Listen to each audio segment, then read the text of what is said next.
Breaking मिल रही है NA news को, सीधा वो ब्रेकिंग आपको हम बता रहे हैं और ये ब्रेकिंग न्यूज को देखें कि किस तरीके से ये हुआ। जड्चर्లలో యూరియా స్టాక్ పాయింట్ తనిఖీ, జిల్లా ఎస్పీ శ్రీమతి డి జానకి ఐపీఎస్, మహబూబ్ నగర్ జిల్లా ఎస్పీ శ్రీమతి డి జానకి ఐపీఎస్ గారు జడ్చర్ల పత్తి మార్కెట్లోని యూరియా స్టాక్ పాయింట్ ను తనిఖీ చేశారు.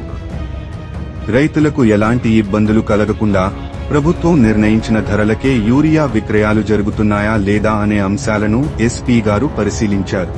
ఈ తనిఖీలో జిల్లా వ్యవసాయ శాఖ అధికారి Venkatesham, Jadcherla town inspector Kamalakar, special branch SI Srinivas, town SI Jayaprasad పాల్గొన్నారు.